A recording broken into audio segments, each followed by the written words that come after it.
We komen ook vanuit het PWB-project bij de huiskamer. En het PWB-project die ligt aan de Martin Luther Kingweg. En we staan er met de heer Simon, die vanwege zijn werk, maar ook vanwege privacyreden niet in beeld kan. Maar hij kan veel meer vertellen over de situatie hier op het PWB-project.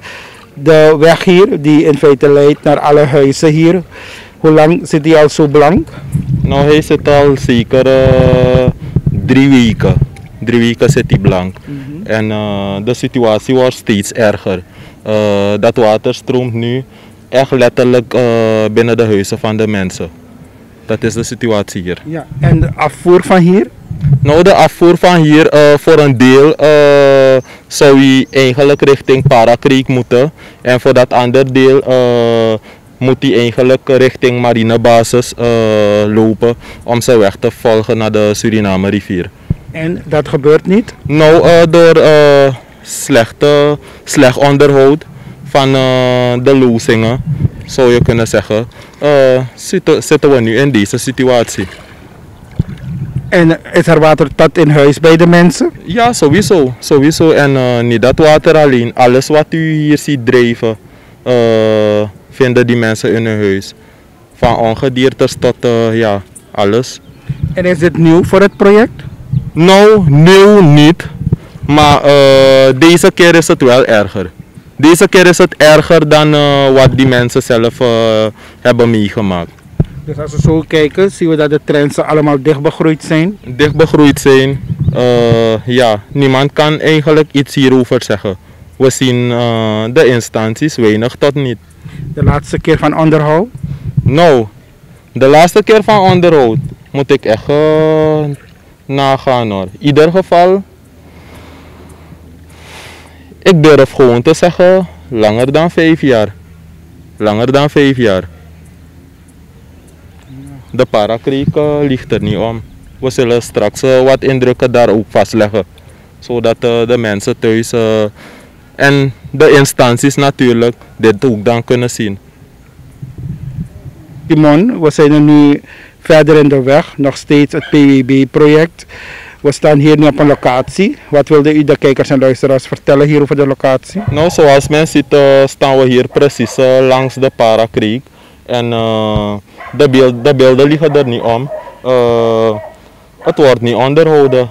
Dit is al zeker ja, op papier 5 jaar dat het voor de laatste keer is opgehaald. Ja. Nu is men natuurlijk bezig, maar ja, ik vraag me ook af wat voor zin dat zou hebben. Het zou misschien een kleine verlichting brengen, maar het kwaad is al geschied. Mosterd naar de maaltijd. Ik zie dat de Parakreek over oevers zijn getreden. Ja, sowieso. Hier bijvoorbeeld zien we letterlijk dat de kreek gewoon van de ene kant van de weg naar de andere kant gaat. En er wonen ook mensen in de straat. En wanneer ze naar het werk moeten gaan of zo, kunnen ze echt niet hierdoor. Zijn mensen met kinderen, zijn mensen die auto's hebben. Iedereen is verplicht. One of no one moeten die mensen hun vervoer voorin laten en ja, door het water lopen. En mensen die dagelijks aan het werk moeten? Nou, ik ga ervan uit dat bepaalde van ze sowieso hun werkgever aangeven dat ze voor de dag niet kunnen komen of zo. Maar het zijn ook minder daadkrachtige mensen hoor. Dus ja, het zijn mensen die echt letterlijk een brood zoeken. En om het accent niet te verleggen, maar ik zie dat er hier geen straatverlichting is. Nee, dat is ook een probleem, toch? Dat is ook een probleem, dus ik wil me dan toch beperken tot dat van wateroverlast. Maar de weg heeft heel veel problemen. Dit stelt eigenlijk geen weg voor. Dit is meer dan een boropassie, maar ja.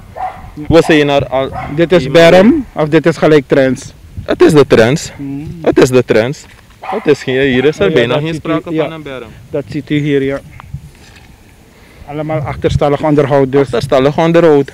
Deze kant was een paar, ja, ik denk 2 jaar terug was hij even opgehaald.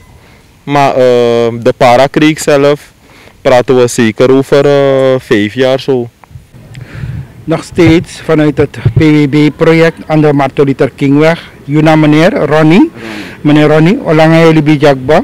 Na afro tang ome yarik ba mino sa ome niya man afro etaki ook toe voor apprecie.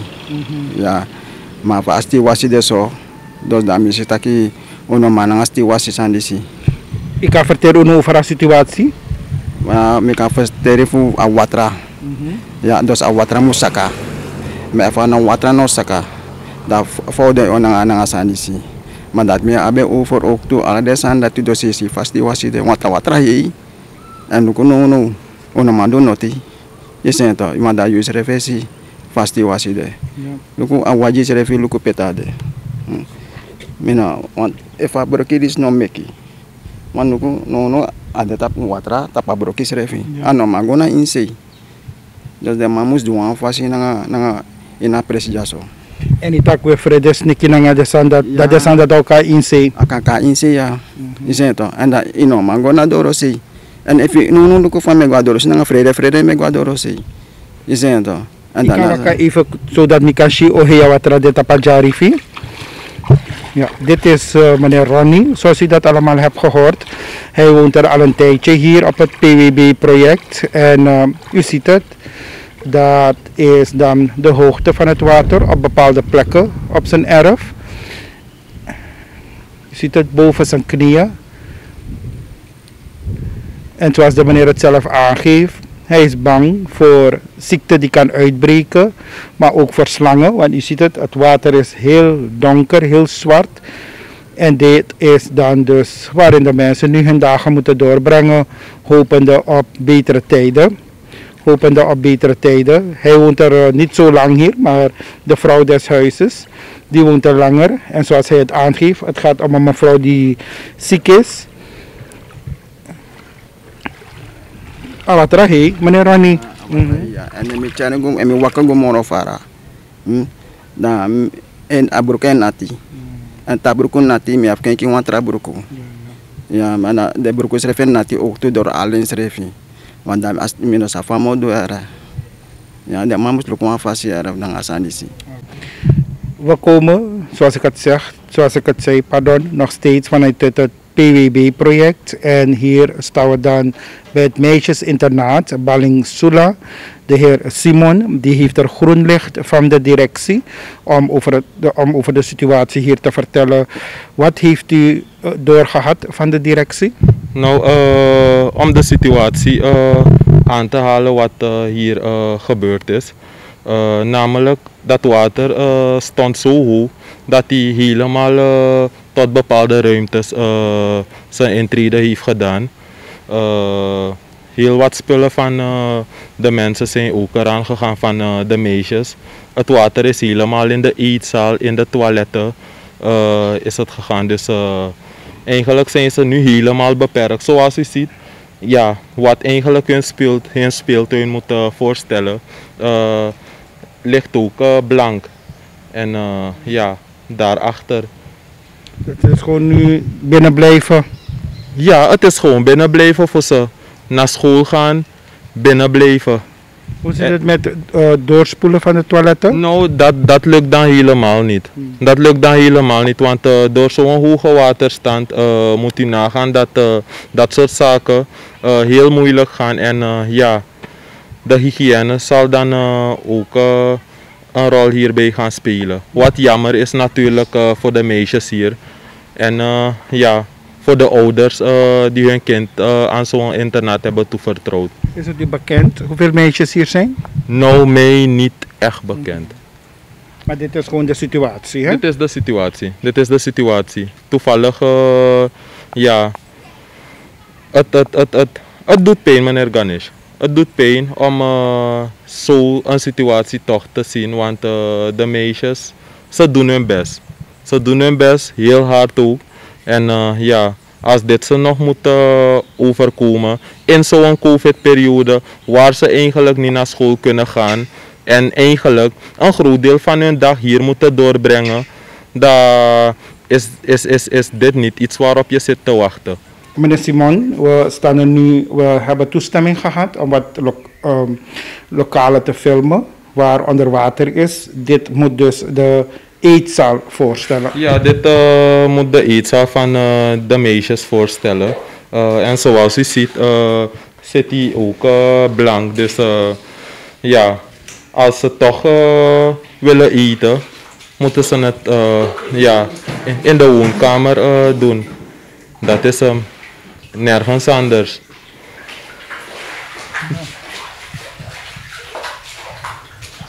Heer Simon, we zijn nu op het achterste gedeelte van het meisjesinternaat. We zien dat ook deels de directiewoning, vooral het onderste gedeelte, daar rondom water zit. Maar het mooie van het internaat, dat is zojuist aan ons verteld.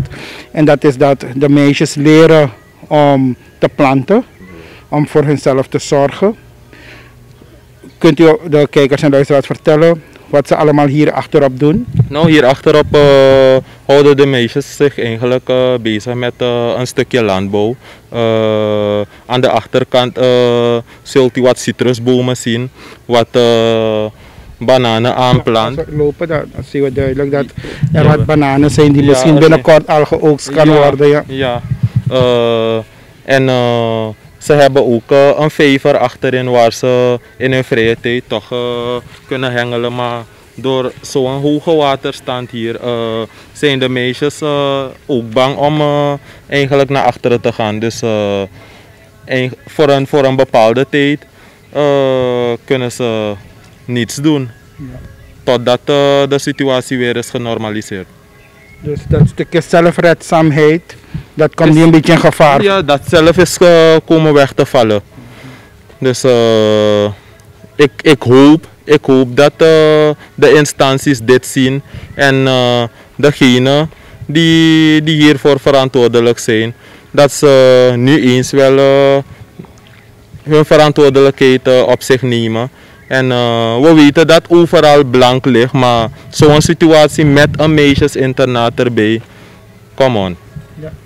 En de directrice die wil niet in beeld, maar zou je haar even kunnen vragen hoeveel meisjes? 27 tot 30, maar de meerderheid. Ja. Ze zijn bij hun ouders verloren. Oké, dus wat we horen van de directrice is 27 tot 30 meisjes hier in het internaat Balingsula, maar nu vanwege COVID-situatie, niet te grote groepen bij elkaar, zijn dan de meeste meisjes nu terug bij hun ouders en of verzorgers. Maar desalniettemin mensen, voor de meisjes die hier zijn, voor de directrice die nog hier is, dit is de situatie. Hier rondom onder water, meisjesinternaat Balingsula. De meisjes leren hier planten, ze vissen hier om voor zichzelf zo te zorgen. Goedemiddag. U woont al hoe lang hier? Bijna 7 jaar. Ja, 7 jaar. Iedereen trekt me op dan? Nee. Uw privacy is gewaarborgd. Okay. Vertel ons over uw situatie. Mijn situatie is dit wat je ziet. Ja, ik moest daar dammen. Tak awatra noka abra. Foko helemaal in een osso. Maar het is verschrikkelijk. Al mijn plant. Gaat boulanger geplant. Daar is tijerblad. Alles is onder water. Alles daar is vernietigd. Ik heb geen enkele dingen meer in mijn tuin dat ik mijn kinderen kunnen verzorgen. Dit is alles. Ik moest een paar bloemen van mezelf verwijderen aan die kant. Ja. En vaker meegemaakt? Nee, dit is voor het eerst. Het komt wel, maar dit heb ik voor het eerst meegemaakt in die 7 jaren. Ja. Geen water, dus als hij de zandzakken niet had gezet, vreesde je wel dat die water... Ja, je ziet het zelf. Ja. Gelukkig had ik wel een idee in mijn. Kodako dama presi meka watrano pusga is. Jawel. Het is gewoon niet dus de hele dag binnen blijven. Ja. Jawel. Je kan niet anders. Ja. En alles wat u had geplant aan tijerblad? Alles is onder water, alles is vernietigd. Ik heb niets meer. Jawel. Wat moet hier gebeuren op het project? Wel, ik vraag de overheid help met treinen schoonmaken. Ik maak zelf moeite, maar mijn oma kri alasani. La pete mi anudoro, me mek moeite. Ja, if de ma je tag de trains kan kring, tag awatra kan we. Dat is de oplossing. Dank u wel. Thank you very much. In de Wilma Wolusi-straat. Ja, wat wilde u wijzen aan onze gezagsdragers, aan de minister van OW met name? dat er wat gedaan moet worden aan de waterhuishouding hier, dat het niet goed geregeld is. Wat zou precies gedaan moeten worden? Kijk, bij mij voor de deur is het water tot op de rand van de sloot. En hier, kan je zien, is er bijna geen water. Dus dat betekent iets is niet goed. Is niet iets, heleboel is niet goed. Ja toch? Ja. Kijk, daar is tot op de rand van de sloot. En hier is er, kijk, bijna niets. En daar, die sloot gaat helemaal naar voren. En iemand heeft daarvoor gebouwd en heeft die sloot helemaal dichtgegooid, zonder kokers. Dus dat moeten ze opengooien, moeten ze grote kokers plaatsen en die goot moet ook diep. Zodat het water helemaal naar de highway kan doorlopen en in die grote kanaal. Dus daar hebben we minder last van water hier. En u zegt, u brengt dit nu al onder de aandacht van de minister, maar u gaat ook nog een schrijven richten naar hem. Nee, ik wil morgen zelf naar OW gaan en proberen iemand hier te krijgen om te laten zien wat ik bedoel. En dat zal helpen dus. Ik hoop het. Dank u wel. Ja.